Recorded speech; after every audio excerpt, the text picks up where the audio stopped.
Huwag mo akong ipahiya, dati kang bilanggo. Pabulong na sabi ng mayamang asawa habang naghahanda para sa isang corporate party. Lihim na niyang inihahanda ang mga dokumento para sa diborsyo ng babaeng nagsilbi ng sentensya para sa kanya. Ngunit sa gabing ito, ang buwelta ng tadhana ay malupit siyang parurusahan para sa bawat luhang pumatak mula sa kanyang tapat na asawa. Itago mo yung mga kamay mong pangpreso kapag nagtitimpla ka ng kape para sa mga bisita ko. Ang tinig ni Kael ay matalas. Kasasara pa lamang ng mabigat na pinto ng kanilang mansyon matapos umalis ang isang courier. Isang segundo lang ang nakalipas. Hinatid ni Kael ang bisita mula sa kanilang pangunahing opisina na may magiliw at kaakit-akit ng ngiti ng isang matagumpay na tao. Ngayon, ang maskarang iyon ay nahubad na naglantad ng isang iritado at namumulang mukha dahil sa pagkasuklam. Dinampot niya ang isang puting-puting linen na serbilyeta mula sa mesa at nagsimulang kuskusin ng mariinang hawakan ng porselanang tasa na kakahawak pa lamang ng kanyang asawa. Ilang taon kong nililinis ang aking reputasyon, sabi niya nang hindi tumitingin kay Lyra. Paisa-isa kong itinatayo ang aking mga koneksyon. Nakikipag-almusal ako sa mga kalihim. Tapos sisirain mo lang ang lahat sa isang sulyap sa'yo. Titig na titig ang courier sa mga peklat mo. Bakit ka pa kasi lumabas ng kwarto mo? Nakatayo si Lyra sa tabi ng marmol na kitchen island. Ang kanyang mga kamay ay nakababa sa kanyang tagiliran.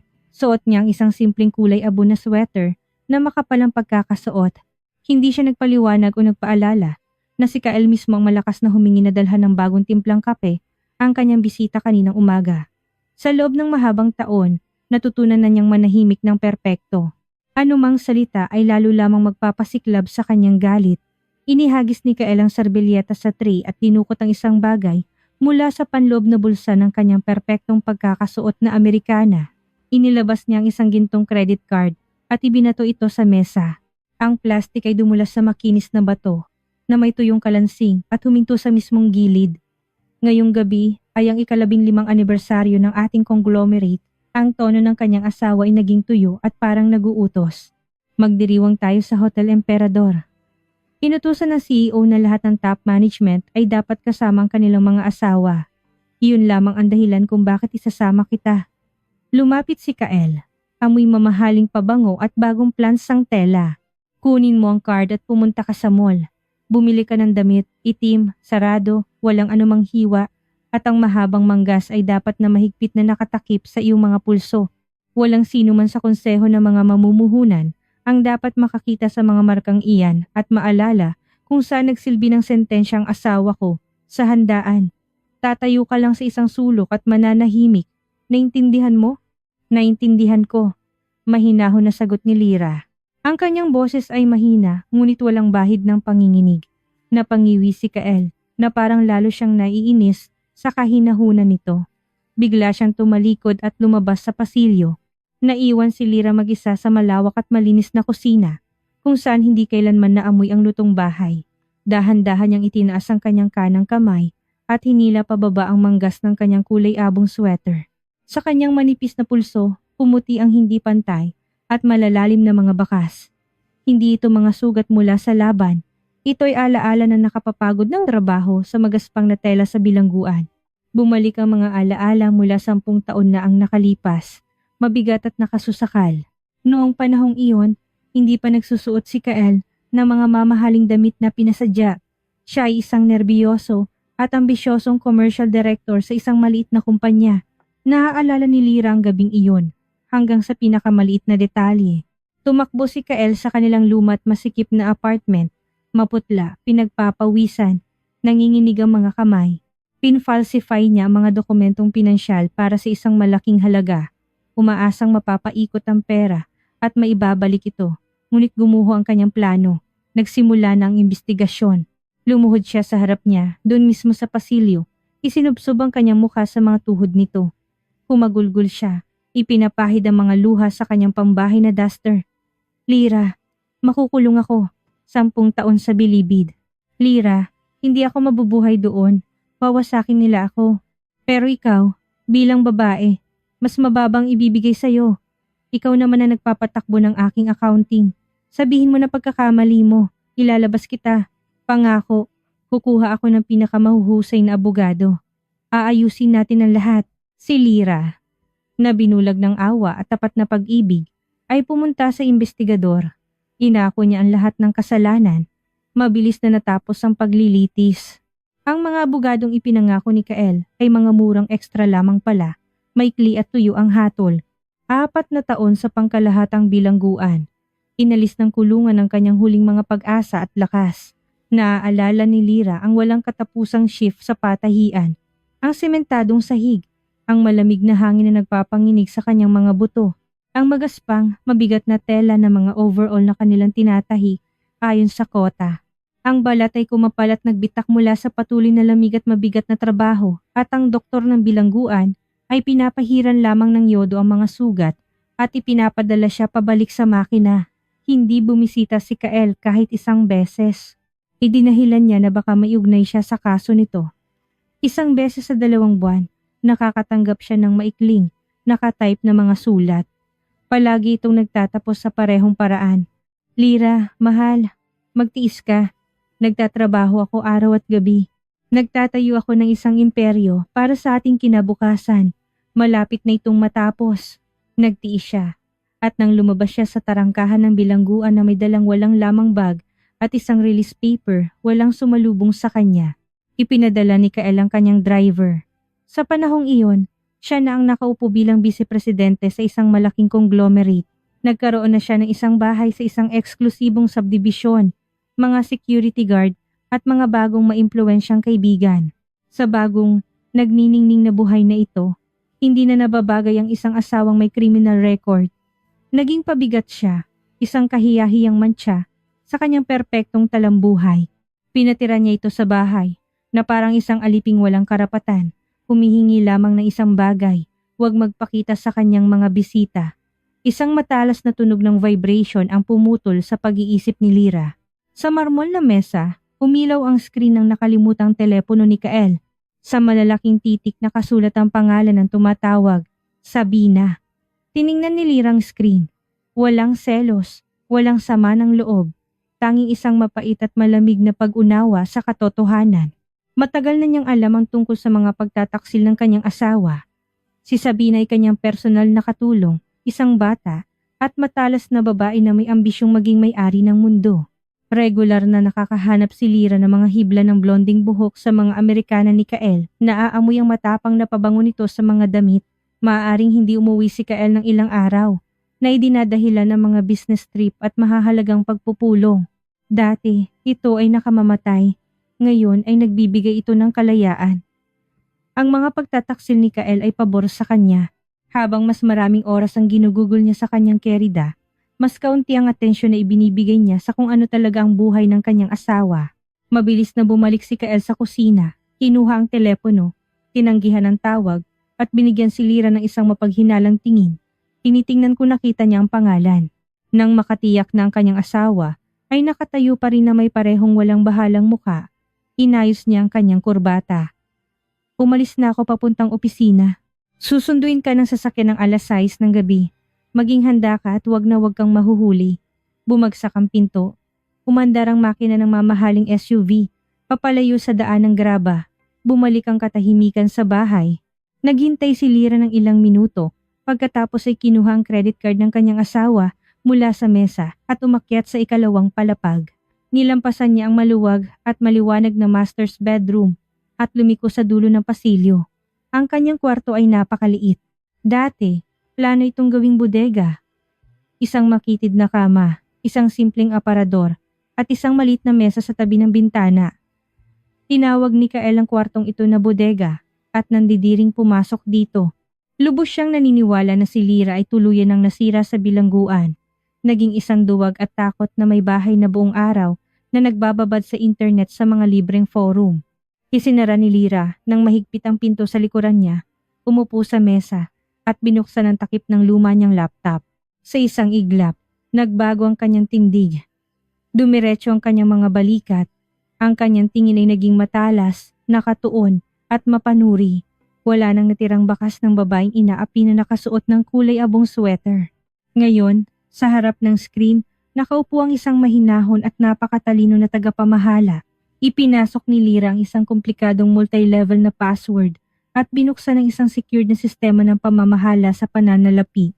Iilan lang ang nakakaalam, ngunit ang pinakamalaking pondo ng kawanggawa sa bansa, ang Pakpak ng Pag-asa, na nagligtas ng daan-daang buhay at nagpapaikot ng daan-daang milyong peso, ay may dalawang pinuno.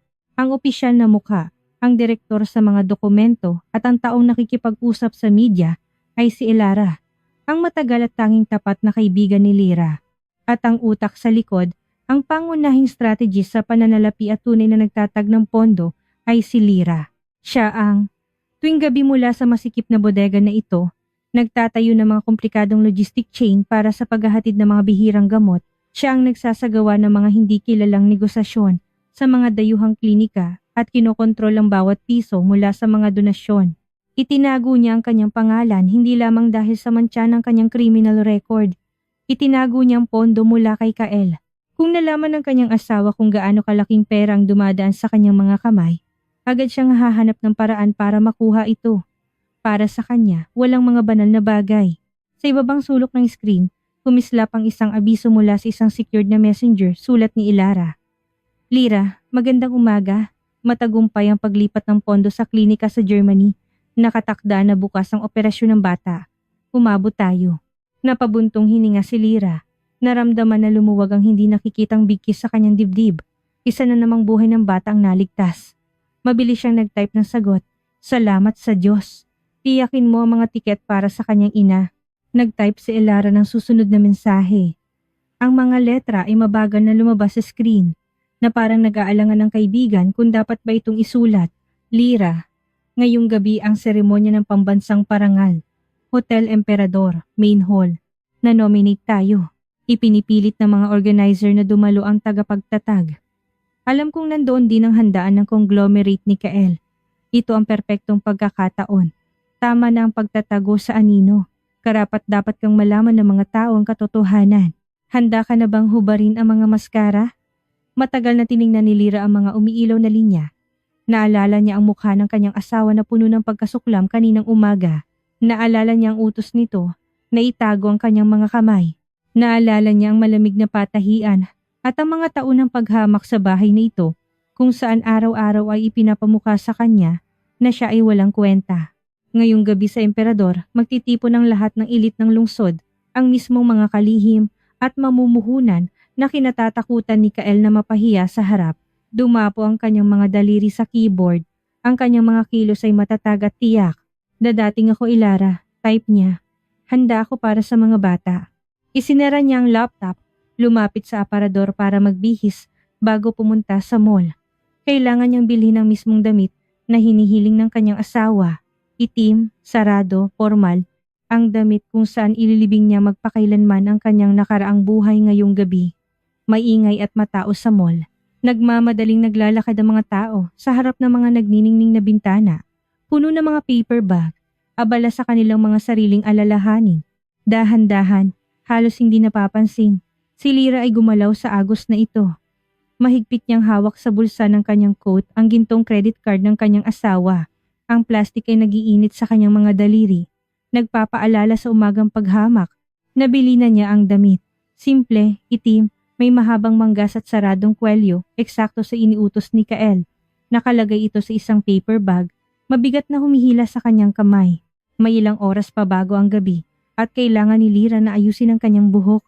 Hindi siya pumunta sa mamahaling beauty studio sa itaas na palapag kung saan ang mga asawa ng mga negosyante ay nagiiwan ng kalahati ng buwan ng sahod ng isang ordinaryong inhinyero para sa isang ayos.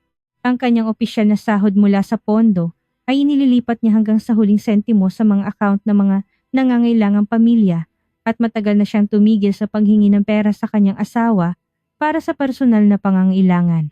Sa basement, sa tabi ng dry cleaning at shop ng pag-aayos ng sapatos, may isang malit na karatula ng isang simpleng parlor. Itinulak ni Lyra ang salaming pinto. Sa loob, amoy murang hairspray at shampoo na may amoy ng berdeng mansanas.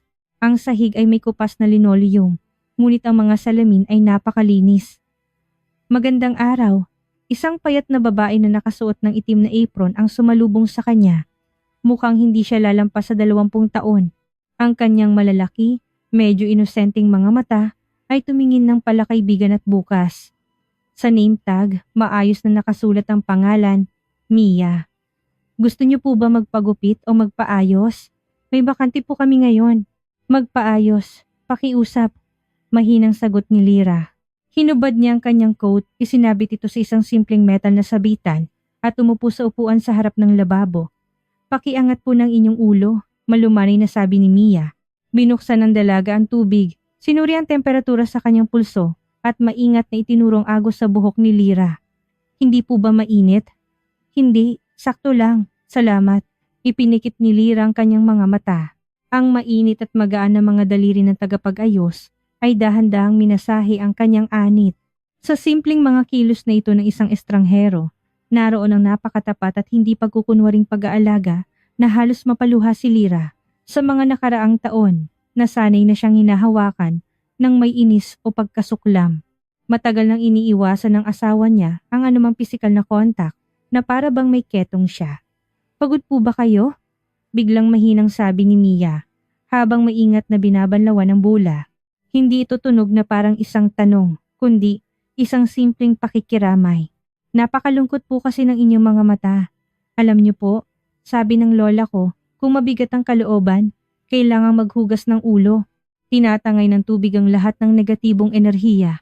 Iminulat ni Lyra ang kanyang mga mata at tiningnan ang nakabaligtad na mukha ng dalaga. Matalino ang iyong lola. Bahagyang nanginig ang mga sulok ng labi ni Lyra. Binalot ni Mia ang kanyang buhok sa isang malambot na tuwalya at tinulungan siyang lumipat sa harap ng pangunahing salamin. Tahimik na nagtrabaho ang dalaga. Walang labis na abala. Hindi siya nagtanong ng mga bastos na tanong. Hindi sinubukang mag-alok ng mamahaling serbisyo. Simpleng sinusuklay lamang ang basang buhok. Maingat na iniiwasan ng mga buhol. Tiningnan ni Lyra ang kanyang refleksyon. Maputlang balat, mga anino sa ilalim ng mga mata, at mahigpit na nakatikom na mga labi ng isang babaeng sanay na tumanggap ng mga suntok. Biglang, tumunog ng malakas ang kampanilya sa itaas ng pinto. Ang salaming pinto ay malakas na bumangga sa stopper. Ang tahimik na espasyo ng parlor ay agad na napuno ng malalakas na boses, tunog ng matataas na takong, at isang mabigat at nakasusakal na amoy ng niche perfume. 3 babae ang pumasok. Nakasuot sila ng mga mamahaling damit mula sa mga sikat na designer. Nagniningning sa kanilang mga kamay ang mga kilalang brand ng bag na ang halaga ay higit pa sa taunang kita ng maliit na salon na ito. Ito ay isang sakuna. Nagrereklamo ang isang matangkad na brunette habang nandidiring tinitingnan ng kupas na linoleum. Imagine mo, Clarice, nakaupo ako sa upuan ng stylist ko, nilalagyan ako ng mask at biglang bumuhos ang tubig mula sa kisame. Nasira raw ang tubo sa itaas na palapag. Grabe, Clarice. Sang-ayon ng pangalawang blonde na may hindi natural na makapal na labi at kailangan nating makarating sa emperador sa loob ng 3 oras para sa handaan. Napilitan kaming bumaba sa basement na ito. Naguguluhang kumurap si Mia habang tinitingnan ng maingay na grupo. Magandang araw, sabi niya na may pag-aalinlangan. Anong gusto niyo, iha? Kailangan namin ng 3 ayos ng buhok. Ngayon na, sabat ng brunette na si Clarice habang hinahagis ang kanyang mamahaling coat sa upuan. At siguraduhin mong hindi mo masusunog ang buhok namin. Kulang na kami sa oras. Umupo sila sa mga bakanting upuan sa magkabilang gilid ni Lyra. Ang mga stylist ng salon ay nagmamadaling nagsilbi sa mga hindi inaasahang VIP na kliyente, ang mga babae. Nang hindi man lang sumulyap kay Lyra na nakaupo sa ilalim ng isang simpleng kuliabong kapa, ay nagpatuloy sa kanilang malakas na usapan. Tumingin si Lyra diretso sa harap. Nakilala niya si Clarice. Siya ang asawa ni Ramon, ang financial director sa conglomerate ni Kael. Ilang beses nang nag-uwi si Kael ng mga larawan mula sa mga company outing kung saan si Clarice ay laging nasa sentro ng atensyon, nagniningning sa kanyang mga brilyante. Tungkol sa ating usapan, sabi ni Clarice habang inaayos ang kwelyo ng kanyang blusa. Narinig mo na ba ang huling balita tungkol kay Solis? Nang marinig ang apelyido ng kanyang asawa, hindi kumilos si Lyra. Tanging ang kanyang tingin ang bahagyang tumalim. Si Mia, na nakatayo sa likuran niya na may hawak na hairdryer, ay natigilan din. Nakita ng dalaga kung paano nanigas ang likod ng kanyang kliyente. Bagaman na natiling walang ekspresyon ang mukha nito, anong meron kay Kael? Nag-usisa ang blonde na si Ira. Hindi ba't pipirmahan niya ngayon ang kontrata kay De Leon? At halos magiging kanang kamay na siya ng CEO, Ang kontrata ay maliit na bagay lang. Ngumisi si Clarice habang tinitingnan ng kanyang refleksyon. Inutusan ng CEO ang buong board of directors na dumalo ngayong gabi kasama ang kanilang mga asawa, walang exception. Ito ay isang family night para sa mga investor. At ano ngayon? Hindi naintindihan ng pangatlong babae. Ang ibig sabihin, mahal, ay kailangang ilabas ni Kael sa publiko ang kanyang asawang kriminal. Ang salita ay lumutang sa hangin. Aksidenteng nadaplisan ni Mia ng plastik na suklay ang balikat ni Lyra at napahiyaw sa takot. Bahagyang tumango si Lyra sa kanya sa salamin. Ayos lang, magpatuloy ka. Talaga? Sumandal pa si Ira, halos mahila ang buhok mula sa kamay ng kanyang stylist. Yung asawa niya? Akala ko matagal na niya itong itinago o pinalayas. Sabi ni Ramon, nagsilbi daw siya ng sentensya para sa pandaraya. Isang magnanakaw. Eksakto, masayang pagkumpirma ni Clarice. Ilang taon nang sinusubukan ni Kael na linisin ang sarili mula sa kasal na iyon. Isipin mo na lang kung anong itsura ng isasama niya ngayon sa emperador. Nagkulong sa bilangguan, nagtatahi ng mga basahan. Wala siyang taste, walang asal. Siguradong darating siya sa isang damit mula sa palengke at magtatago sa mga sulok. Kawawa naman siya sa unang asawa niya. Patuloy na tumingin si Lyra sa salamin. Sa labas, siya ay lubos na kalmado. Walang kahit isang kalamnan sa kanyang mukha ang nanginig. Tanging ang kanyang mga kamay sa ilalim ng kapa ang dahan-dahang nagsara sa mga kamao. Itinatago ang mapuputing peklat sa kanyang mga pulso. Nakikinig siya habang ang mga babaeng ito na hindi nakaranas ng isang araw ng tunay na trabaho o isang segundo ng tunay na takot ay madali at walang isip na hinuhusgahan ng kanyang buhay.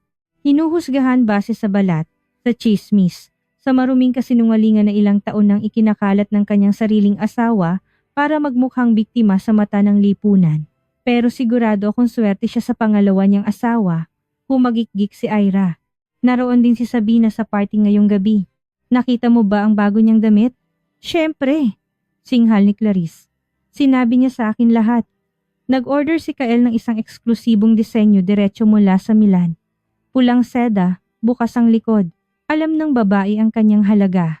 Ibinulong sa akin ni Ramon kahapon na pagkatapos ng pagsasama-sama ng mga assets, plano ni Kael na mag-file ng diborsyo. Desidido na. Itatapon niya ang kanyang ex-convict na asawa sa kalsada at agad na pakakasalan si Sabina. Si Mia, na nagsusuklay sa buhok ni Lyra, ay namutla. Hindi niya alam ang mga pangalan, hindi niya naintindihan ang lahat ng detalye ng negosyo ng iba, ngunit naramdaman niya ang masama at malupit na enerhiya ng mga salitang iyon. Nahuli ni Mia ang tingin ni Lyra sa salamin. Sa mga mata ng batang hairdresser, naglalaro ang hindi mapagkunwaring takot at pakikiramay. Naintindihan niya ang lahat. Naintindihan niya kung sino nakaupo sa kanyang silya. Kusang inilagay ni Mia ang kanyang palad sa balikat ni Lyra na para bang sinusubukang protektahan siya mula sa agos ng dumi na ito. Halos hindi mahahalata ang kilos, ngunit sinagot siya ni Lyra ng isang mahaba at nagpapasalamat na tingin. At tama lang ang gagawin niya. Patuloy na sabi ni Clarice na nasisiyahan sa tunog ng kanyang sariling boses. Bakit naman kailangan ng isang lalaking may katayuan ang isang babaeng may mantsa? Kailangan niya ng isang bata, maganda, marunong magdala ng sarili sa lipunan, hindi isang walang kwentang tao. Muling bumukas ang pinto ng parlor. Sa pagkakataong ito, ang kampanilya ay tumunog ng maikli at delikado. Isang babae ang pumasok sa salon. Malaki ang pagkakaiba niya sa maingay na tatlo. Wala siyang nakakasilaw na mga logo o malalaking alahas. Isang simple ngunit perpektong pagkakasuot na beige cashmere coat, maayos na nakapusod na puting buhok, isang tuwid na halos aristokratikong tindig. Ang kanyang mukha ay may mga malalalim na kulubot, ngunit ang tingin ng kanyang madilim na mga mata ay napakalakas at malinaw na agad na tumahimik ang lugar. Ito si Doña Amalia, asawa ni Don Ricardo de Leon, ang mismong pangunahing shareholder na ang pirma ay nakasalalay sa karera ni Kael ngayon. Nang makita siya ni Clarice, bigla siyang natigilan. Ang kanyang mapagmataas na ngiti ay nawala, napalitan ng isang mapanuyo na ngiti. Doña Amalia, malambing na sabi niya, habang sinusubukan tumayo mula sa upuan. Anong sorpresang pagkikita? Nagkabaha din po ba sa itaas? Dahan-dahang binuksan ni Doña Amalia ang butunes ng kanyang coat. Tiningnan niya si Clarice, pagkatapos ay si Ira. Sa tingin na iyon, walang galit, tanging isang malalim at mabigat na paghamak ng isang taong alam ang halaga ng mga tunay na bagay. Magandang araw, Clarice. Mahina ang boses ng matandang babae, ngunit bawat salita ay may bigat. Oo, pinababa ako ng administrator dito. Lumakad siya patungo sa isang bakanting upuan. Nang hindi hinuhubad ang kanyang coat, tumayo sa tabi nito, nakasandalang kamay sa likod ng upuan. Hindi ko sinasadyang marinig ang bahagi ng inyong usapan, sabi ni Doña Amalia. Naging napakatahimik ng salon na narinig ang ugong ng lumang refrigerator sa likod. At, aaminin ko, nahiya akong makasama kayo sa iisang silid. Namula ng husto si Clarice. Iniyuko ni Ira ang kanyang mga mata. Nagkukunwaring tinitingnan ang kanyang manicure. Nakaupo kayo rito. Pinag-uusapan ng damit ng iba at ang kapalaran ng iba. Patuloy ng asawa ng shareholder. Habang binibigkas ang bawat salita, tinatawag ninyong walang kwenta ang isang babae na wala kayong alam tungkol sa kanya. Ang alam niyo lang ay magchismis at ipagmalaki ang mga basahan na binibili para sa inyo ng inyong mga asawa. Doña Amalia, kami po ay... Sinubukan ni Clarice na magpaliwanag, ngunit natigilan sa ilalim ng mabigat na tingin. Manahimik ka, Clarice. Mas mabuting manahimik ka. Pupunta kayo ngayon sa emperador para uminom ng champagne at ipagmalaki ang inyong mga brilyante. Pero alam niyo ba na sa katabing hall, iginagawad ngayon ang pambansang parangal, ang mga babae na nahimik. Ang parangal ay para sa pondo ng kawang gawa na pakpak ng pag-asa. Patag ang pagkakasabi ni Doña Amalia, ngunit may bahagyang panginginig sa kanyang boses. Kung hindi dahil sa pondong iyon, wala na ngayon sa mundong ito ang aking apo na si Santi. Tinalikuran na siya ng lahat ng doktor dito. Sabi nila, maghanda na kayo. Si Lyra, na nakaupo ilang metro ang layo, ay natigilan. Naaalala niya si Santi, naaalala ang kanyang medical chart, naaalala ang mga gabing walang tulog sa harap ng monitor habang naghahanap ng klinika sa Munich na handang gawin ang napakakomplikadong operasyon sa puso. At hindi ang pera namin na nagligtas sa kanya. Matigas na sabi ni Doña Amalia. Na-block ang aming mga account dahil sa burokrasya. Hindi kami nakapag-transfer ng foreign currency sa tamang oras. Bawat oras ay mahalaga. Ang buong logistic, ang buong paglilipat ng pondo, ay inayos ng tagapagtatag ng pondo. Isang babae na hindi alam ng sino man ang pangalan. Si Lara, ang direktor, ay umamin sa akin kamakailan. Itong banal na babaeng ito ay nanatili sa anino sa loob ng maraming taon para mabayaran ang unang espesyal na pangangailangan. Para sa isang batang hindi niya kaano-ano, ipinagbili niya ang tanging alaala ng kanyang ina, isang sinaunang kwintas. Iniligtas niya ang 500 na bata. Clarice, 500. Huminto si Doña Amalia, tinitingnan ng mga tahimik na tsismosa. Iyan ang tunay na elite, isang babae na tahimik na nagliligtas ng mundo habang pinag-uusapan ninyo kung anong damit ang isusuot ng kerida ng kung sino. Sana, balang araw, magkaroon ako ng karangalang matitigan sa mata ang lumikha ng pondong ito at yumuko sa kanya.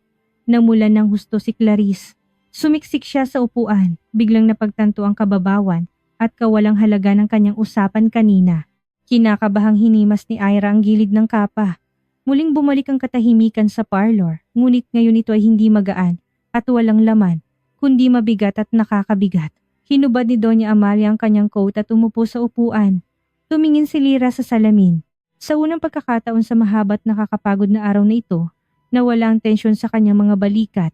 Tiningnan niya ang kanyang mga kamay na nakatago sa ilalim ng tela. Ang mga kamay na ito ay hindi humawak ng mga brilyante. Hindi nagsusuot ng gintong relo. Sila ay may mga peklat mula sa kasalanan ng iba at mabigat na trabaho. Ngunit ang mga kamay na ito ang pumirma sa mga utos ng pagbabayad na nagbibigay buhay. Palaging lumalabas ang katotohanan. Kahit nasubukan itong ibaon sa ilalim ng makapal na dumi, pinatay ni Mia ang hairdryer. Tapos na ang pag-aayos. Ang buhok ni Lyra, malinis, makintab, ay malumanay na bumagsak sa kanyang mga balikat na nakapalibot sa kanyang maputla ngunit napakahinahong mukha. Itinaas ni Lyra ang kanyang mga mata. Sa salamin, nagtagpo ang kanilang mga tingin ni Mia. Nagkaroon ng isang ngiti sa mga labi ni Lyra, hindi pilit, hindi mapait, kundi isang tunay, maliwanag at napakainit na ngiti. Sa ngiting ito, naroon ang pag-unawa ng isang matanda at matalinong tao sa mga maliliit na hinaing.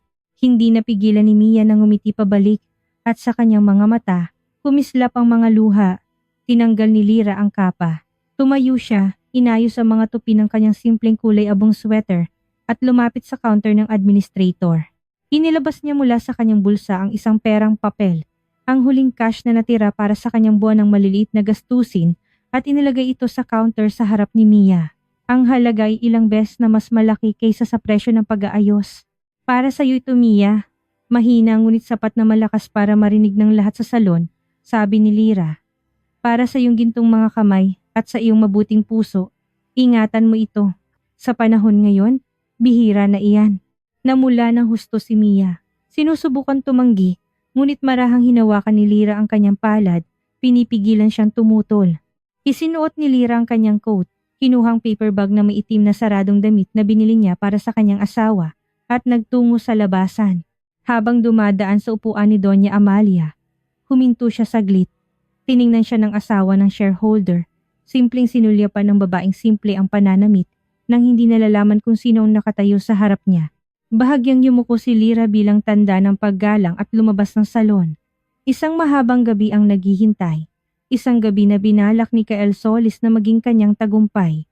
Isang gabi kung saan balak niyang burahin siya magpakailanman sa kanyang buhay. Naglakad si Lyra sa maingay na pasilyo ng mall at sa bawat hakbang niya lalong dumidiretso ang kanyang likod. Hindi na siya isang aliping walang karapatan. Takot na magangat ng tingin. Handa na siya. Handang lumabas sa anino. Ang Hotel Emperador ay sumalubong sa mga bisita na may mabigat na karangyaan. Sa likod ng mataas na umiikot na mga pinto, naiwan ng malamig na gabi, na pinalitan ng isang makapal na mainit na hangin, na pinuno ng amoy ng mamahaling pabango at bagong pitas na mga liryo. Sa ilalim ng matataas na kisame, na sumasalamin sa mga kristal na gilid ng malalaking chandelier, mahinang tumutugtog ang isang string quartet. Pumasok si Lyra, naramdaman kung paano hinihigpitan ng itim na tela ng bagong damit ang kanyang mga galaw. Perpekto ang damit, tinatakpan ng kanyang mga kamay hanggang sa pulso, at itinatago ang kanyang leeg sa likod ng isang mataas na kwelyo. Siya ay nag-iisa sa mga anino, mukhang mahigpit at hindi kapansin-pansin. Eksakto kung paano hiniling ng kanyang asawa. Si Kael ay naglakad ng kalahating hakbang sa unahan. Palagi niyang inaayos ang mga manggas ng kanyang puting-puting kamiseta. Habang kinakabahang tumitingin sa paligid, ang kanyang mga galaw ay walang tiwala ng isang amo ng buhay, kundi ang pagkaabala ng isang tao na natatakot na mabunyag.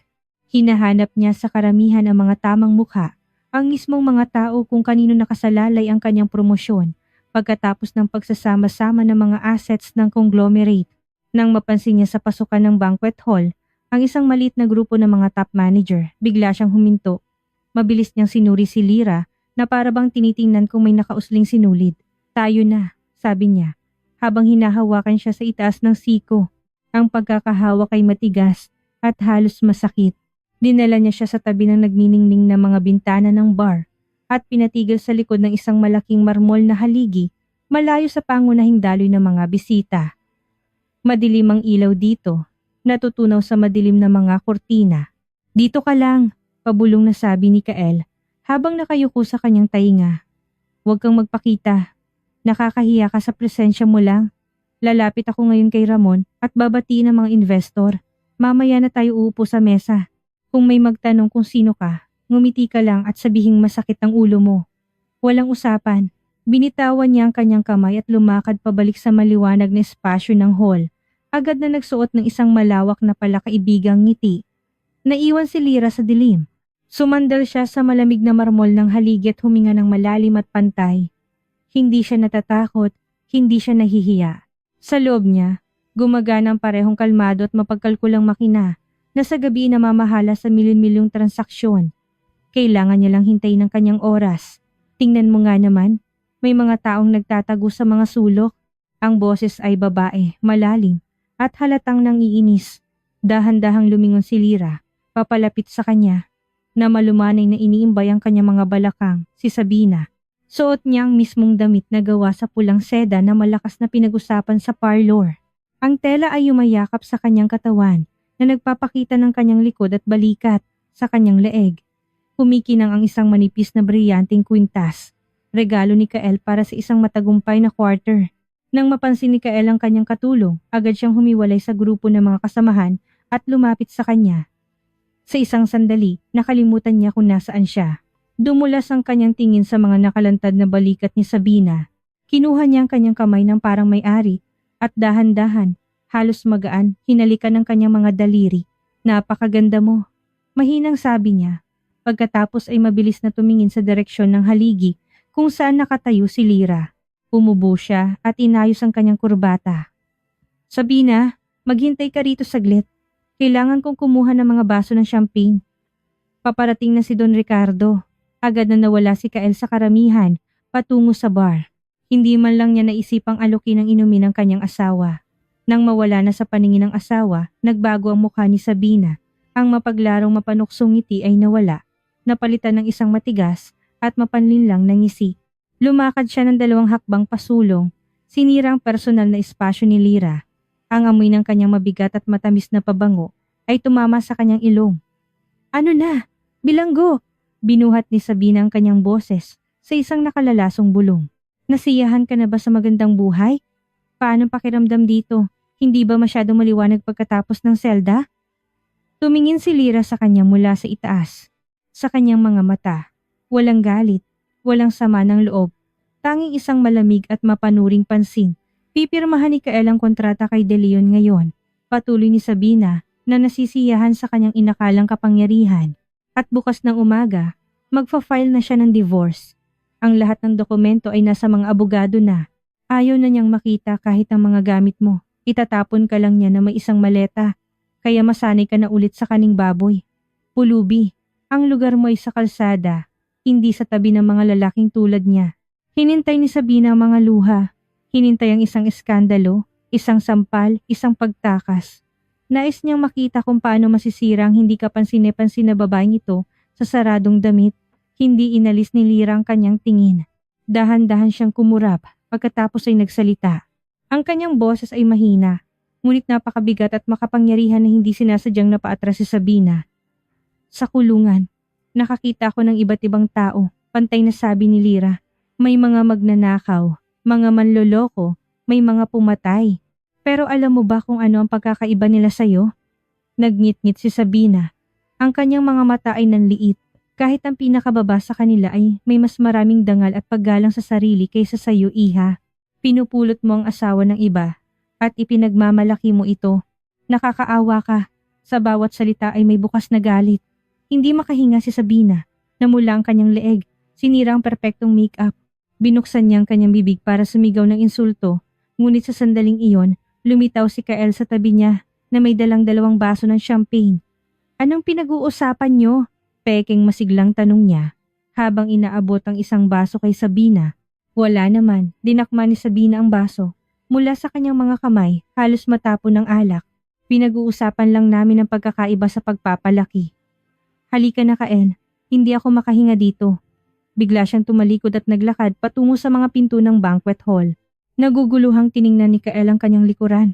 Pagkatapos ay ibinaling ang mabigat na tingin kay Lyra. Anong sinabi mo sa kanya? Pabulong niyang sabi. Ang katotohanan, mahinahong sagot ni Lyra. Kailangan na nating pumunta sa mesa, Kael. Inaanyayahan na ng administrator ang mga bisita. Maingay sa malawak na banquet hall. Ang mga waiter na nakaputing guwantes ay tahimik na dumudula sa pagitan ng mga bilog na mesa, nagbubuhos ng alak. Ang lugar para sa pamunuan ng conglomerate ay malapit sa gitna, kung saan maganda ang tanawin sa entablado. Umupo si Lyra sa upuang nakalaan para sa kanya. Umupo si Kael sa tabi niya, lumayo hanggat maaari. Si Sabina ay nakaupo sa katabing mesa, paminsan-minsan ay naghahagis ng matatalim na tingin sa kanilang direksyon. Sa kanan ni Kael, mabigat na umupo si Ramon, ang financial director.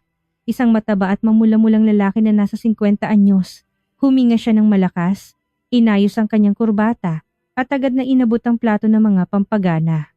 Tamad ang daloy ng usapan sa mesa. Pinag-usapan ng mga stock, ang paparating na pagsasanib, ang panahon hanggang sa may isang manager na tumango sa direksyon ng matataas na pinto sa dulo ng hall. Alam niyo ba na sa katabing hall, may event din ngayon? Tanong ng batang pinuno ng sales department. Nagagawad ng isang pambansang parangal para sa mga nagkakawang gawa. Nandito lahat ng kamera mula sa mga national channel. Malakas at mapanlait na humalakhak si Ramon. Nguya niyang isang piraso ng karne, ininumang alak at sumandal sa likod ng upuan.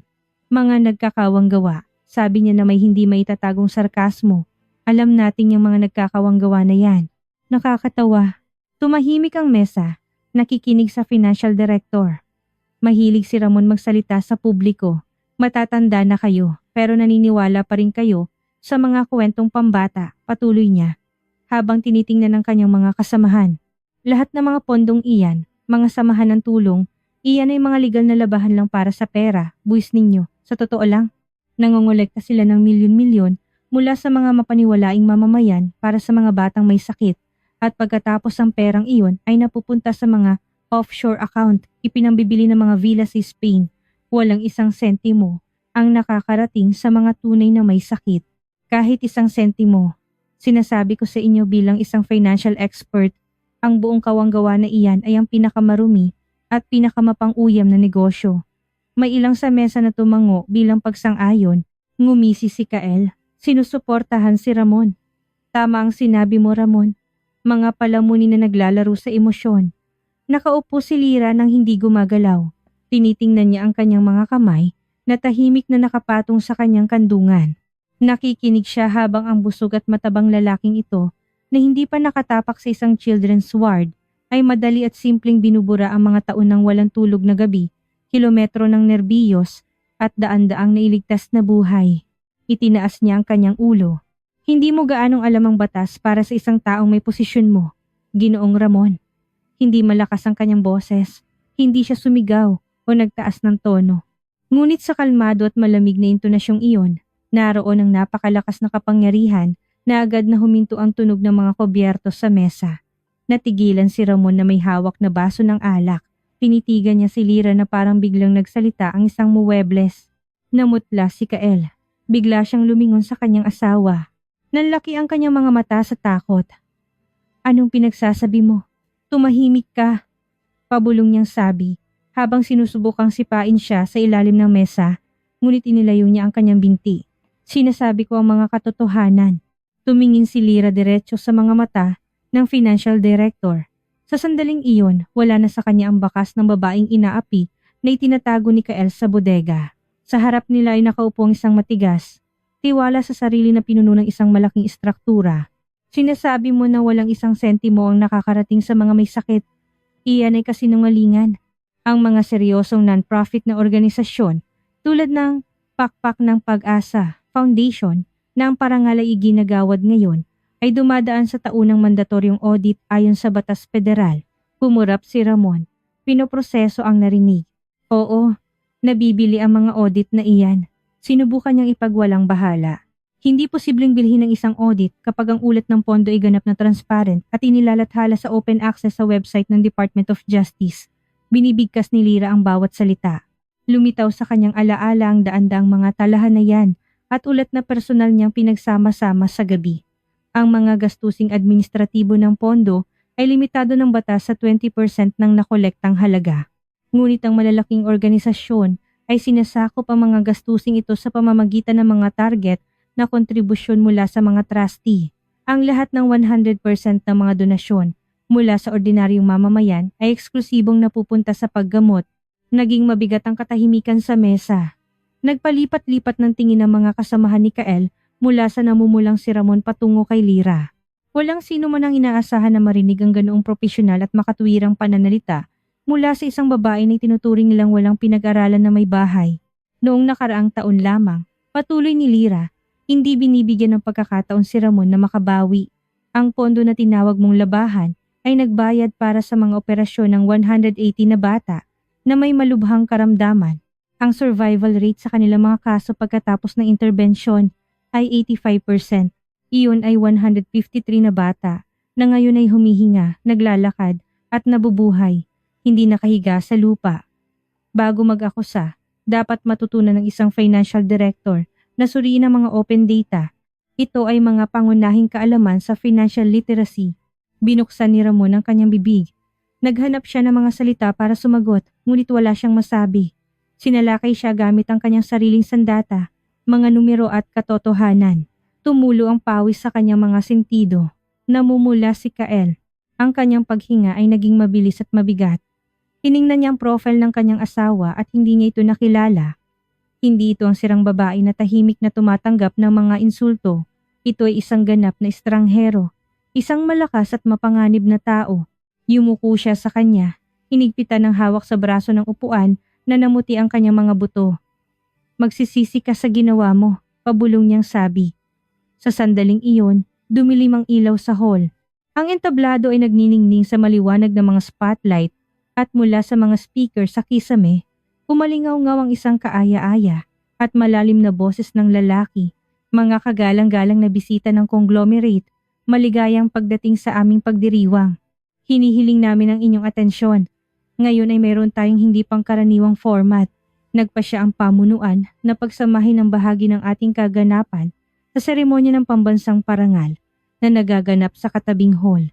Inaanyayahan namin ang lahat na pumunta sa Silid Ekaterina. Magsisimula na ang paggawad ng pangunahing parangal ng taon. Nagsimulang mag-usap ang mga tao sa mga mesa at dahan-dahang tumayo.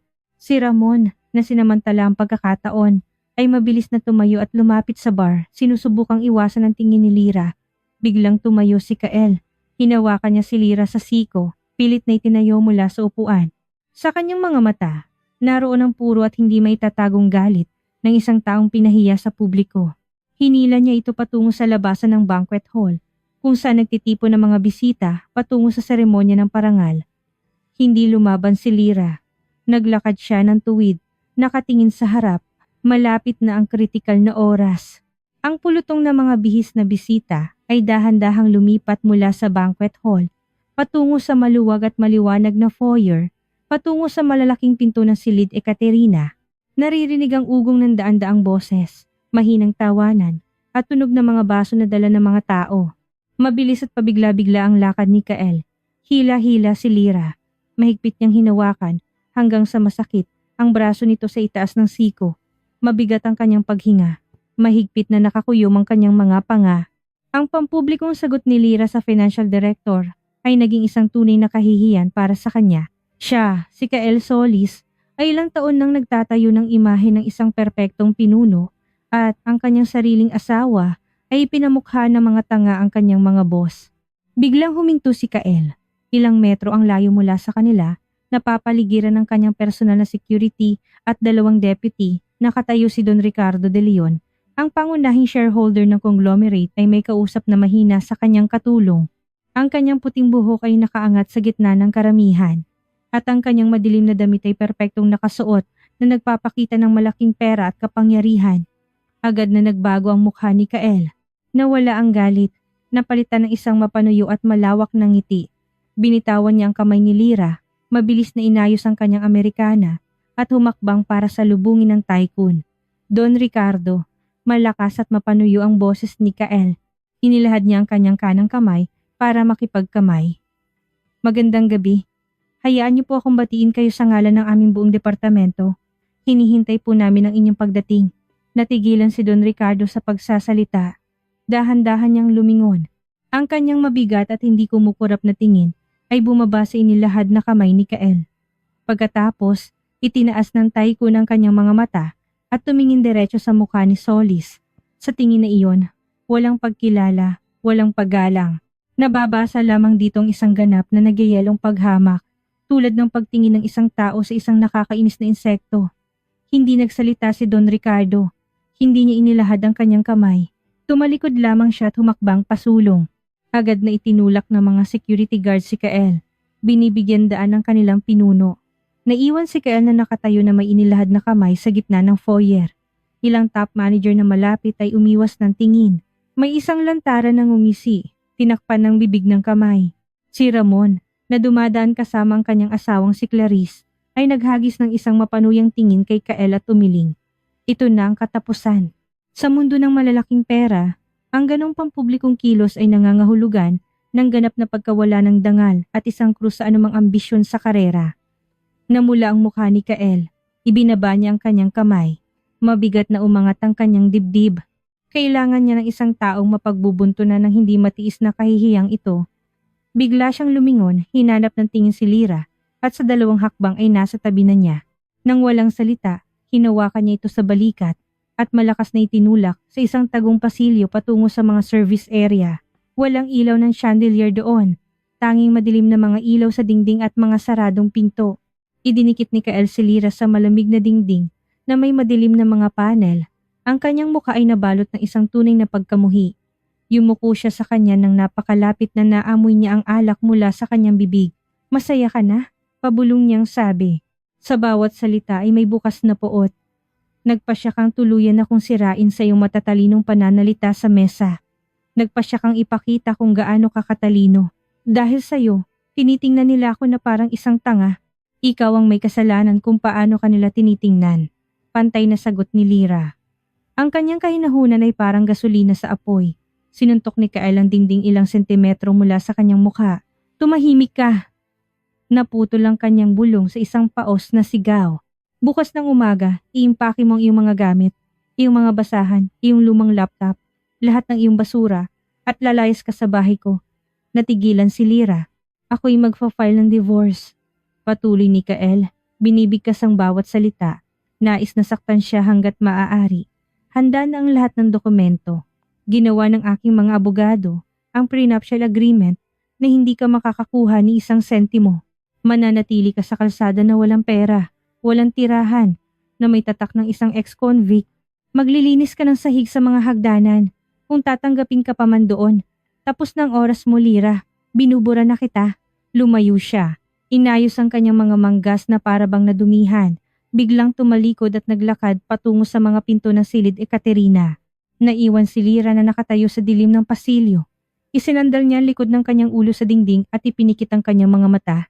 Naging napakabigat at walang laman ang kanyang dibdib. Hindi siya makahinga. Hindi ito takot sa kahirapan. Ito ay isang malaking, nakakawasak na pag-unawa sa pagkawala. 10 taon, eksaktong 10 taon ng kanyang buhay ang ibinigay niya sa lalaking ito. Naalala niya ang kanyang sarili sa edad na 34, isang inosente, puno ng pag-asa na babae na naniniwala na ang pag-ibig ay nangangailangan ng sakripisyo. Voluntaryo siyang pumasok sa isang malamig na selda, tiniis ang lamig ng patahian, kumain ng kaning baboy, at nawala ng kalusugan para iligtas siya mula sa kulungan. Tiniis niya ang kanyang pagtataksil, ang kanyang lamig, ang kanyang mga kerida. Pumayag siyang mabuhay sa anino, sa isang maliit na kwarto na parang isang katulong na kinukumbinsi ang sarili na lahat ng ito ay para sa pondo, para sa kanyang misyon. At ngayon, ang lalaking ito na may utang na loob sa kanya para sa kanyang kalayaan at kanyang maginhawang buhay ay itinatapon lamang siya sa kalsada na parang isang sirang bagay. Sa maikling sandaling iyon, naramdaman ni Lyra na siya ay ganap na wasak. Wala siyang mga magulang na maaring balikan, walang sariling tirahan. Legal, siya ay isang dating bilanggo na walang pera. Dahil lahat ng pera ng pondo ay pag-aari ng pondo. At ang kanyang maliit na sahod ay napupunta sa mga kasalukuyang pangangailangan. Isang luha ang tumulo mula sa kanyang pilikmata at pumaso sa kanyang malamig na pisngi. Mabilis niyang pinunasan ito gamit ang likod ng kanyang palad. Nadama ng kanyang mga daliri ang makapal na tela ng manggas na nagtatago sa mga lumang peklat. Dumiretso siya. Huminga ng malalim. Ang hangin sa pasilyo ay tila tuyo at maalikabok. "Bukas ko naiisipin kung saan ako titira," sabi niya sa sarili. "Ngayon, hinihintay ako ng aking mga anak." Inayos niya ang kwelyo ng kanyang damit. Lumabas sa dilim ng service corridor at nagtungo sa silid Ekaterina. Ang hall ay kahanga-hanga sa laki nito. Ang mga hani ng mga upuan na may pulang velvet ay bumababa na parang isang ampitheatro patungo sa maluwag na entablado. Sa lahat ng dako ay may mga kamera. Nagkakagulo ang mga teknisyan na may mga mikropono. Madilim ang ilaw. Tanging ang entablado ang binubuhusan ng maliwanag na mga spotlight. Natagpuan ni Lyra si Kael. Nakaupo siya sa pinakahuling hilera, malayo sa mga unang upuan kung saan nakaupo ang mga elite at pamunuan ng conglomerate. Si Sabina ay nakaupo 2 upuan ng layo mula sa kanya, abala sa pag-type sa kanyang telepono. Tahimik na umupo si Lyra sa isang bakanting upuan sa tabi ng kanyang asawa. Hindi man lang lumingon si Kael sa kanya. Nakatingin siya diretso sa harap, na may mabigat at walang buhay na tingin. Lumabas ang host sa entablado, isang matangkad na lalaki na may kaaya-aya at malalim na boses. Unti-unting tumahimik ang hall. Mga ginang at ginoo. Nagsimula siya. Ang kanyang boses ay umalingaw-ngaw sa ilalim ng matataas na kisame. Ngayon ay isang espesyal na gabi. Nagtipon tayo rito upang igawad ang pambansang parangal sa larangan ng kawang gawa. Ang parangal na ito ay hindi lamang pagkilala sa mga nagawa. Ito ay simbolo na nananatili pa rin sa ating mundo ang mga tao kung saan ang sakit ng iba ay nagiging sarili nilang sakit. Sa likod ng host, ang isang malaking screen ay dahan-dahang umilaw sa isang malambot na asul na ilaw. Lumitaw ang logo ng parangal at pagkatapos ay napalitan ito ng mga larawan. Tiningnan ni Lyra ang screen at ang natitirang desperasyon ay dahan-dahang nawala, napalitan ng isang mainit at nakakaantig na pakiramdam. Mula sa screen, nakatingin sa hall ang mga bata.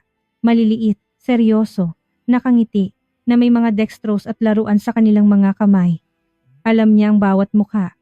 Naalala niya ang bawat ulat mula sa kasaysayan ng sakit. Ngayon, iginagawad natin ang pangunahing parangal sa tagapagtatag ng Pakpak ng Pag-asa Foundation.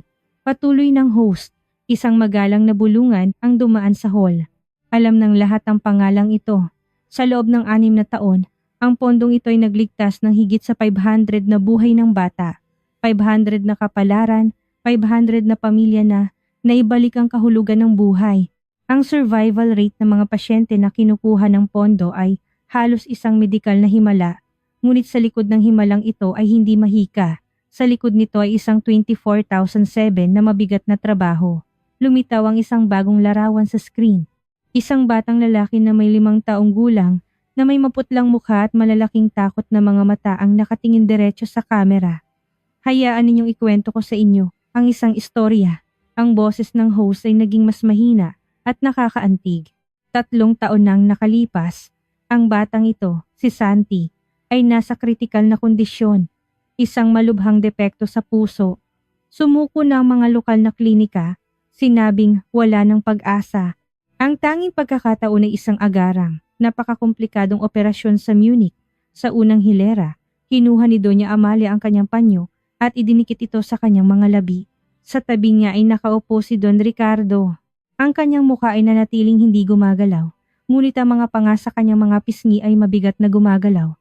Kailangan ng isang espesyal na medical jet na may life support equipment, patuloy ng host. Bawat oras ay mahalaga. Ngunit dahil sa isang bureaucratic error, pansamantalang na-block ang mga bank account ng pamilya.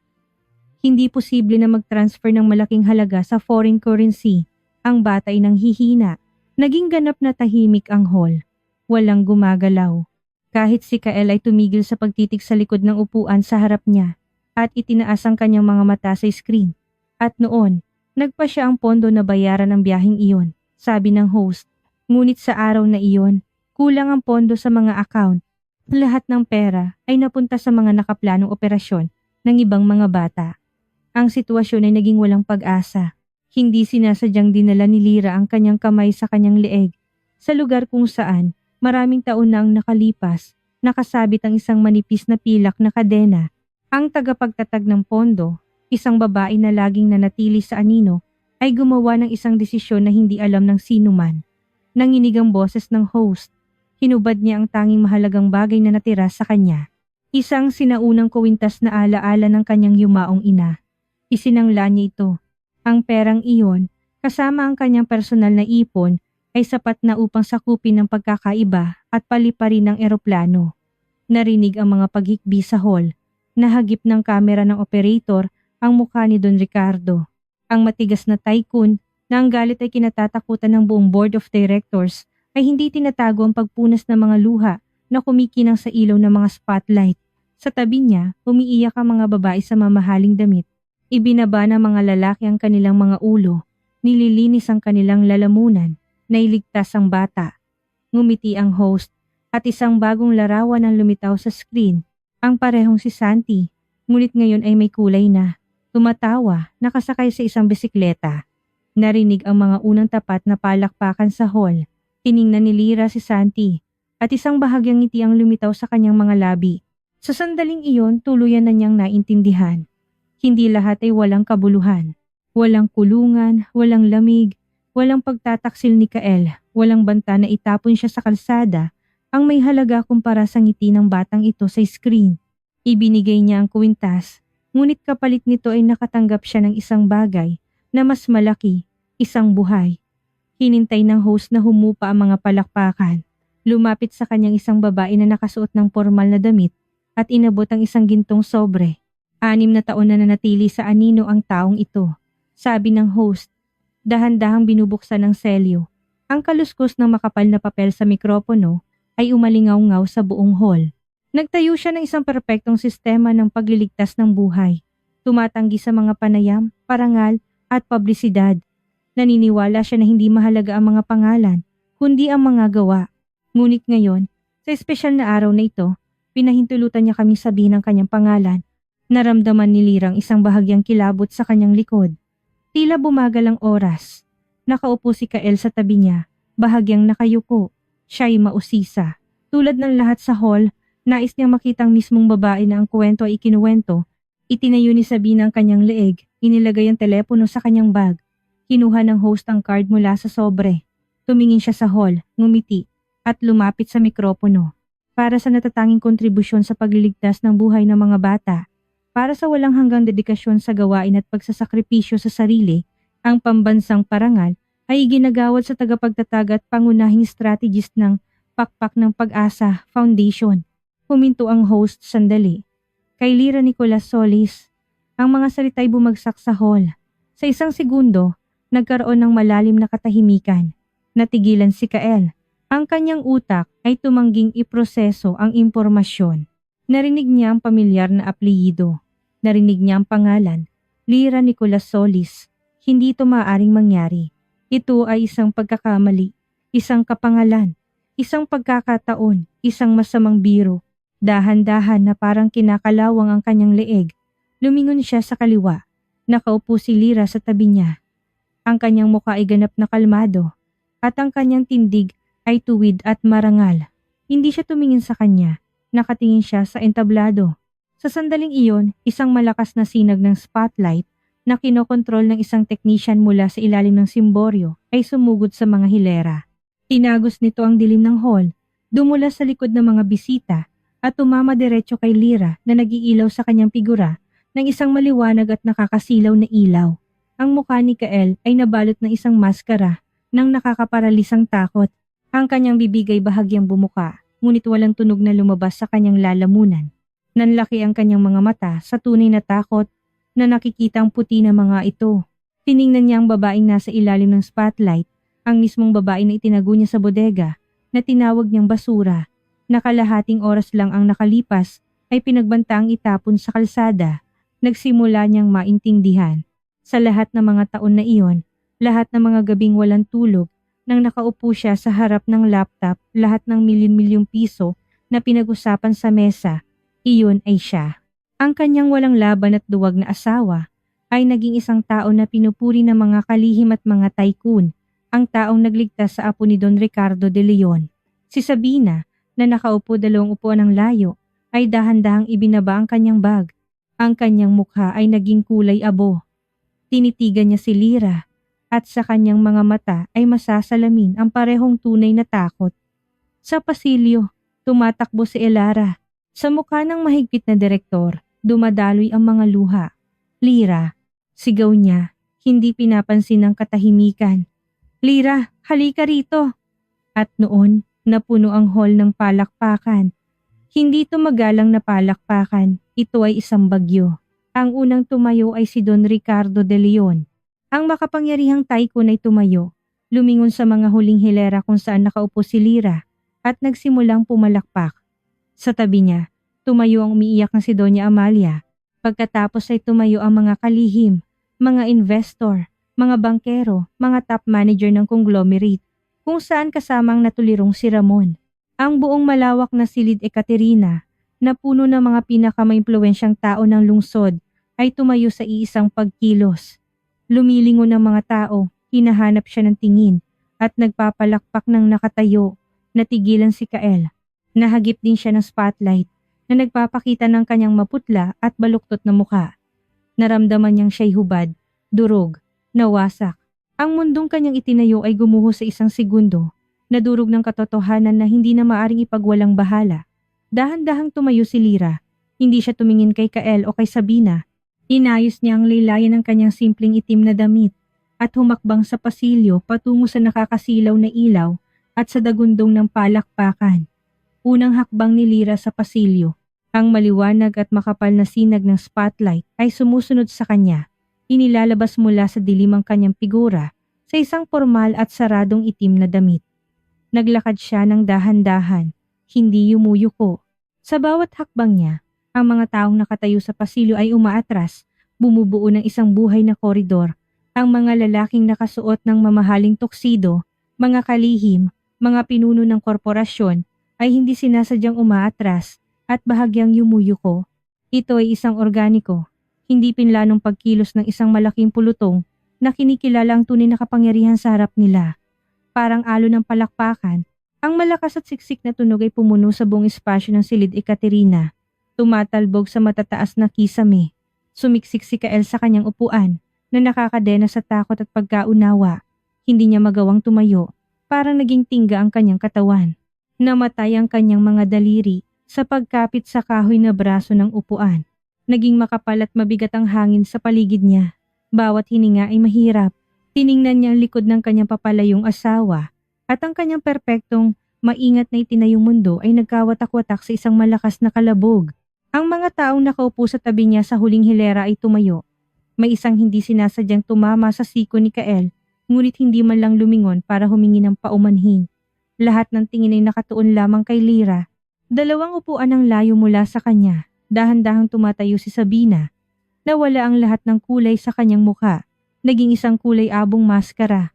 Sinubukan niyang sumandal sa likod ng upuan sa harap, ngunit nanginginig ang kanyang mga daliri.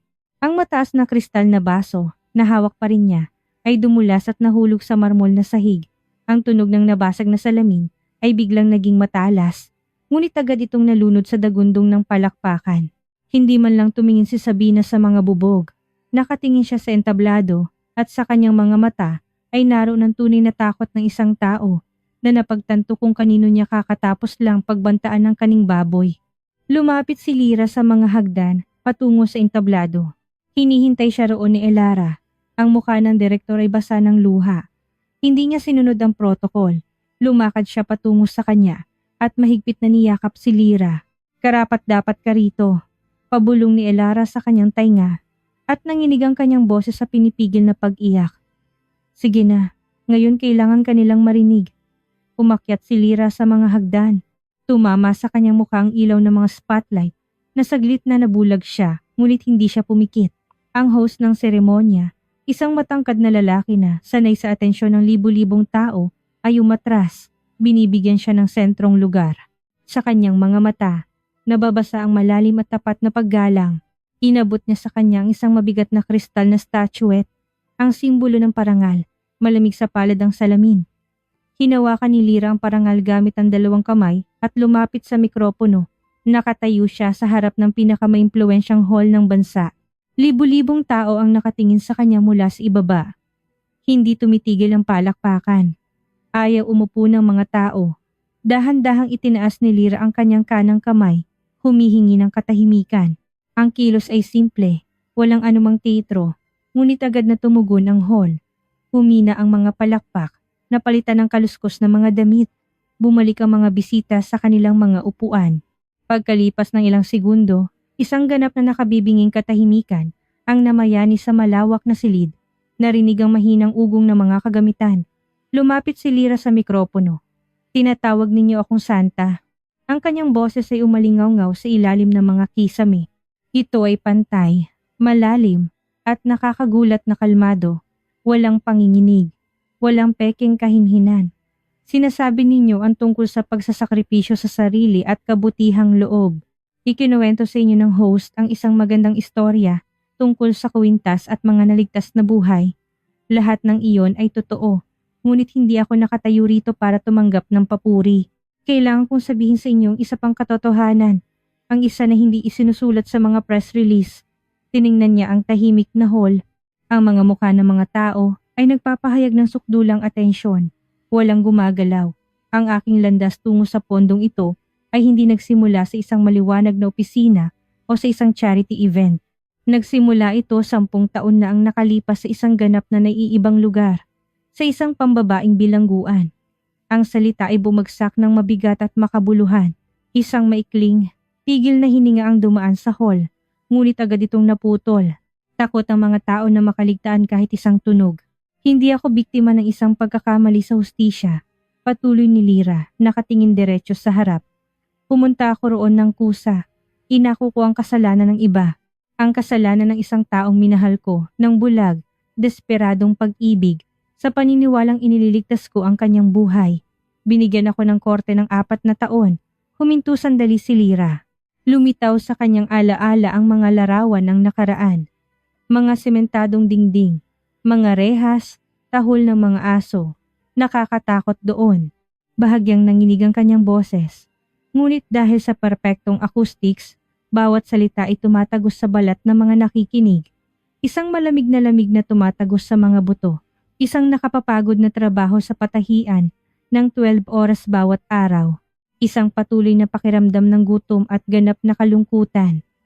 Sa loob ng 4 na taon, nakakalimutan ng isang tao kung ano ang hitsura ng normal na buhay. Nakakalimutan ng isang tao kung ano ang pakiramdam na tratuhin, hindi bilang isang numero sa uniforme. Sa unang hilera, nakaupo si Don Ricardo, magkakapit kamay. Ang tycoon, na dumaan sa matitinding dekada 90, ay nakatingin sa babae sa entablado. Ang kanyang matigas na mukha ay nagpapahayag ng ganap na pag-unawa. Alam niya ang halaga ng ganoong mga salita. Maaari akong masira. Marami ang nasira. Inilipat ni Lyra ang statuette sa kanyang kaliwang kamay. Ngunit sa 2 taon ng aking sentensya, may nangyaring nagbago sa lahat. Napakalamig ng taglamig na iyon. Kulang ang espasyo sa infirmary ng kulungan. Kulang ang uling para sa pag-init at napakakulang ng mga gamot. Sa katabing kama, nakahiga ang isang dalaga. Halos 20 taon pa lang siya. Hindi mahahalata ang pagbabago sa boses ni Lyra. Narinig dito ang isang malalim at matagal ng sakit na dinala niya sa lahat ng mga taon na ito. Mayroon siyang malubhang depekto sa puso. Kailangan niya ng mga partikular na gamot na wala sa kulungan. Walang magawa ang ordinaryong doktor ng kulungan. Nagkibit-balikat lang siya. Ang dalaga ay nanghihina sa harap ng aming mga mata. Sa bawat araw, lalo siyang nahihirapang huminga. Sa huling gabing iyon sa infirmary, napakalamig na ang tubig sa mga bakal na tasa ay nagkakaroon ng manipis na yelo. Nagsimulang maglabas ng panyo ang mga babae sa hall. Ibinaba ng mga lalaki ang kanilang mga ulo. Nakaupo ako sa tabi niya. Ikinuwento ito ni Lyra hindi para sa hall. Tila bumalik siya sa madilim at nagyayelong selda na iyon. Hindi siya makapagsalita. Hinawakan ko ang kanyang kamay. Ang kamay na iyon ay magaan, halos walang timbang, at napakalamig. Hinawakan ko ang kanyang palad, sinubukang painitin ito ng aking hininga, ngunit ang buhay ay umaalis sa kanya sa harap mismo ng aking mga mata. Sa gabing iyon, naintindihan ko na, ang pinakamasaklap sa lahat ay hindi ang sentensya sa kulungan. Ang pinakamasaklap ay ang ganap na nakakaparalisang kawalan ng magawa kapag ang isang tao ay namamatay dahil lamang sa walang tamang tableta o tamang doktor sa malapit. Tumingin si Lyra sa hall. Ang kanyang mga mata ay tuyo. Matagal na niyang iniyak ang kanyang mga luha. Nang mawala siya, matagal akong nakaupo sa dilim. At noon, nanumpa ako. Minsumpa ako sa kalangitan na kung mabubuhay ako sa lugar na ito, kung makakalabas ako sa mga mabibigat na bakal na tarangkahan na ito, iaalay ko ang buong natitirang buhay ko sa pagliligtas ng mga puso na maari pang tumibok. Ipinangako ko sa sarili ko na hindi na ako uupo na walang ginagawa habang pinapanood ang pag-alis ng buhay. Ganoon nagsimula ang pakpak ng pag-asa, hindi dahil sa pagnanais na sumikat, kundi dahil sa sakit, kawalan ng magawa, at isang pangako na binitiwan sa malamig na dilim. Tumahimik si Lyra. Hindi siya humingi ng awa, hindi sinubukang pilitin ang emosyon. Ibinunyag lamang niya sa kanila ang kanyang kaluluwa. Ipinapakita ang pundasyon kung saan itinayo ang maringal na gusali ng pinakamalaking pondo ng bansa. Ang katahimikan sa hall ay naging nahahawakan at biglang, ang katahimikan na ito ay napunit. Si Doña Amalia, na nakaupo sa unang hilera, ay biglang tumayo. Nawala ang kanyang aristokratikong pagpipigil. Sa kanyang mukha, dumadaloy ang mga luha. Sinisira ang kanyang makeup, ngunit hindi niya ito napansin. Iniligtas niyo ang aming apo. Sigaw niya. Ang kanyang boses ay pumiyok, naging paos, ngunit narinig ito ng lahat. Ang aming si Santi. Sumuko na ang mga doktor sa kanya. Kung hindi dahil sa inyong panunumpa, wala kami rito ngayon. May utang na loob kami sa inyo na hindi mababayaran. Tinakpan niya ang kanyang mukha ng mga kamay at humagulgol. Hindi na nahihiya sa mga kamera o sa mga estranghero. Tumayo si Don Ricardo sa tabi ng kanyang asawa. Niyakap niya ito sa balikat habang tinitingnan si Lyra na may pasasalamat na hindi maipahayag sa salita. Ikiniling ng Tycho ng kanyang ulo.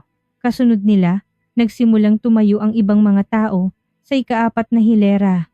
Tumayo ang isang lalaking may puting buhok na nakasuot ng formal na damit. Binayaran yung operasyon ng aking anak na babae. 2 taon nang nakalipas, malakas niyang sabi. Salamat po. Mula sa kabilang dulo ng hall, tumayo ang isang batang babae. Naglalakad ang aking kapatid dahil sa inyong pondo. Salamat po. Nagsimulang tumayo ang mga tao. Isa-isa, 10-10 at pagkatapos ay daan-daan. Muling umiyak ang hall, ngunit ngayon ito ay mga luha ng paglilinis, ng maliwanag na kagalakan at walang hanggang pasasalamat. Ito ay isang sandali ng ganap na pagkakaisa ng mga ganap na magkakaibang tao na pinag-isa ng pag-unawa na sa harap nila ay nakatayo ang isang tao na may pambihirang kadalisayan. Nakatayo si Lyra sa mikropono. Tiningnan niya ang mga mukha na ito at isang init ang pumuno sa bawat selula ng kanyang katawan. Ang bigat ng nakaraang mga taon, ang paghamak, ang kalungkutan, lahat ng ito ay hinugasan ng alon ng pasasalamat ng iba. Hinintay niya na humupa ang emosyon sa hall, ngunit hindi pa tapos ang kanyang talumpati. May natitira pang huli, ang pinakamahalaga. Itinaas ni Lyra ang kanyang ulo at tumingin sa ibabaw ng mga unang hilera. Ang kanyang tingin ay walang pagkakamaling natagpuan ng huling hilera, kung saan, sa anino, nakaupo si Kael Solis.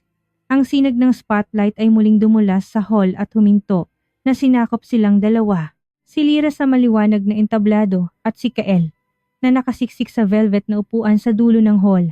Sa malalaking screen sa gilid, lumitaw ang kanilang mga mukha.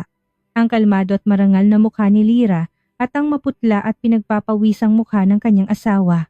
Daan-daang tao ang sumunod sa tingin ni Lyra at lumingon. Ang kanyang boses ay naging matigas at hindi matitinag. Ang lalaking inakuhan ko ng kasalanan 10 taon na ang nakalilipas ay nakaupo ngayon sa hall na ito. Ang mga salita ay bumagsak ng mabigat at walang awa. Siya ang aking legal na asawa, si Kael Solis. Isang kolektibong na biglang hiningang narinig sa hall. Ang mga kasamahan ni Kael na nakaupo sa malapit ay hindi sinasadyang lumayo sa kanya na para bang siya ay nakakahawa. Si Ramon, na kamakailan lang ay tumatawa sa kawanggawa kasama niya, ay tumingin kay Kael na may hindi maitatagong pagkasuklam. Sinubukan ni Kael na itago ang kanyang ulo sa kanyang mga balikat. Nais niyang mawala, matunaw sa hangin, lamunin ng lupa. Tinitingnan siya ng mga kalihim, mga investor, mga kasosyo sa negosyo. Tinitingnan siya ni Don Ricardo. Ang mga tingin ng mga taong ito ay pisikal na mabigat. Dinidiinan siya, sinusunog siya ng buhay. Sa lahat ng 6 na taon na malaya ako at nagtatayo ng pondo, ang taong pinuntahan ko sa Kalbaryo ay ikinulong ako sa bodega ng sarili niyang bahay. Patuloy ni Lyra at bawat salita niya ay tuluyang sumisira sa karera at reputasyon ni Kael. Tinawag niya akong basura, tinawag niya akong bilanggo. Nahihiya siyang ipakita ko sa lipunan. Pinipilit akong magsuot ng saradong damit para itago ang mga peklat na nakuha ko sa kulungan. Kalahating oras lang ang nakalipas sa pasilyo ng hotel na ito. Pinangakuan niya akong itatapon sa kalsada na walang 1 sentimo dahil naglakas loob akong magsalita sa harap ng kanyang mga boss. Ipinakita ng kamera ang close-up ni Kael. Isang malaking butil ng pawis ang tumutulo sa kanyang sentido. Kinakabahang lumunok siya, hindi maalis ang tingin sa entablado. Si Sabina, na nakaupo sa malapit, ay itinago ang kanyang ulo. Sinusubukang takpan ang kanyang mukha ng buhok. Tiniis ko ito. Ang boses ni Lyra ay lalong lumalakas. Pinupuno ang bawat sulok ng hall. Natahimik ako at nagtiis dahil kailangan ko ng katahimikan para lumago ang pondo.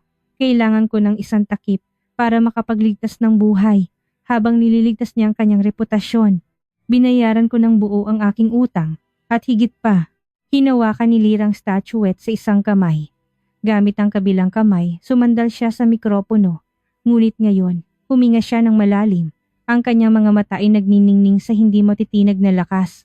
Ngayon, ang aking sentensya ay tuluyan ng natapos. Ngayon, lumalabas ako sa anino. Ngayon, Hinuhubad ko ang lahat ng maskara. At ngayon, ako sa wakas ay ganap ng malaya.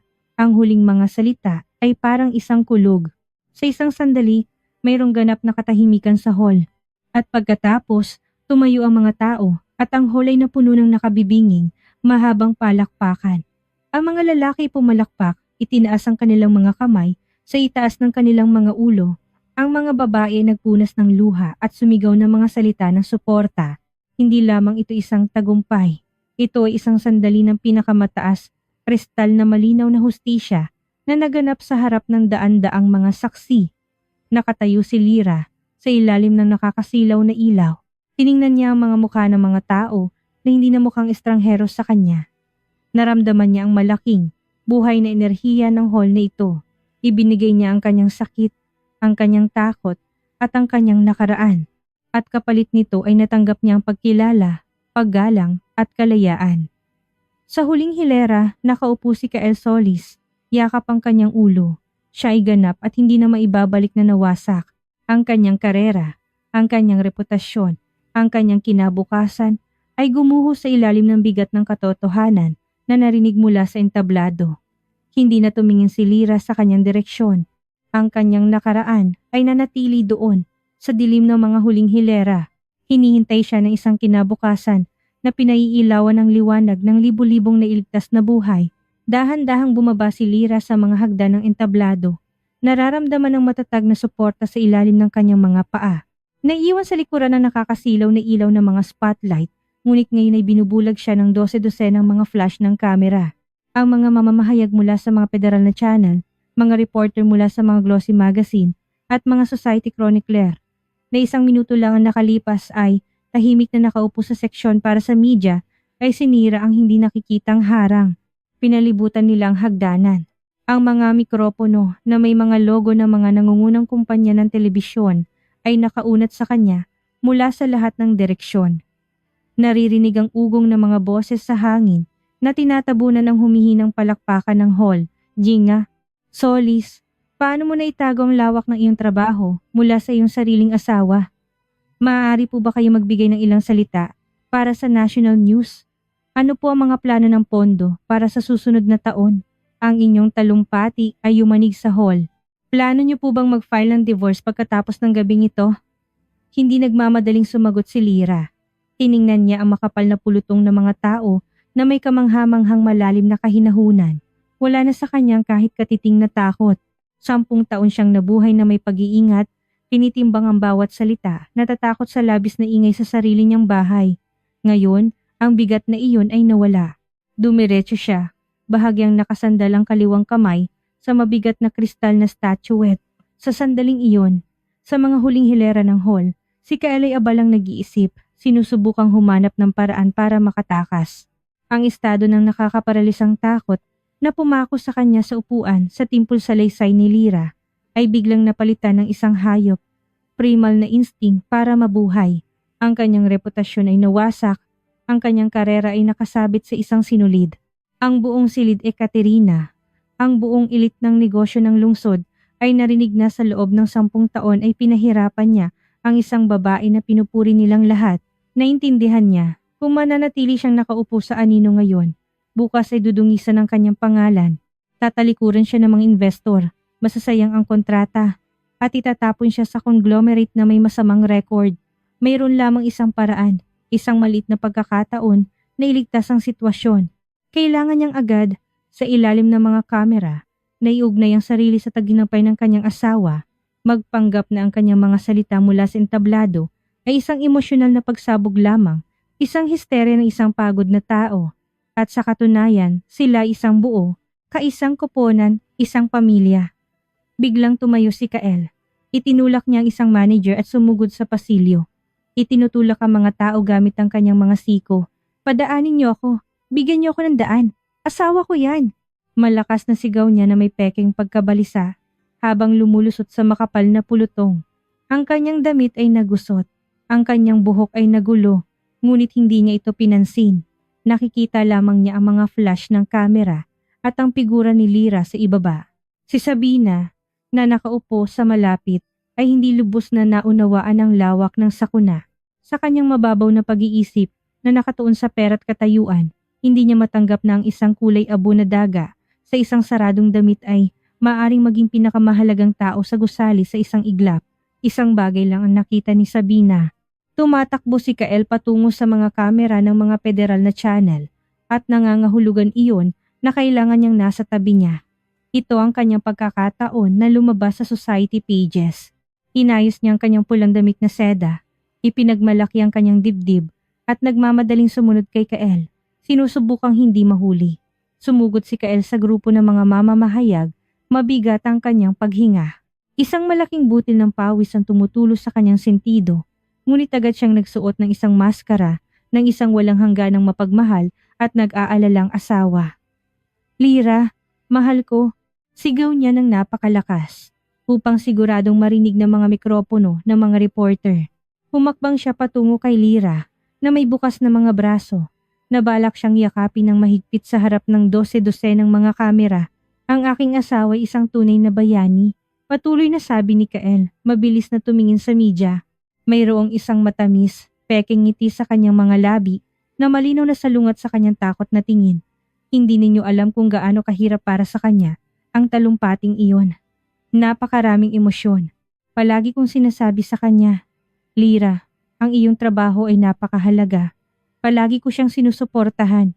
Ang pondo ay aming pamilya. Lahat ay pinagdaanan namin na magkasama, balikat sa balikat. Hindi ba mahal? Inilahad niya ang kanyang mga kamay para yakapin si Lira sa balikat. Hindi umatras si Lira. Hindi man lang siya nanginig. Tiningnan lamang niya siya ng diretso. Sa tingin na iyon, naroon ang napakatindi at nagyayelong kawalang interes na ang mga kamay ni Kael ay natigilan sa ere. Hindi naglakas loob na hawakan siya. Natigilan siya sa kalagitnaan ng pagsasalita na parang bumangga sa isang hindi nakikitang pader na semento mula sa likuran.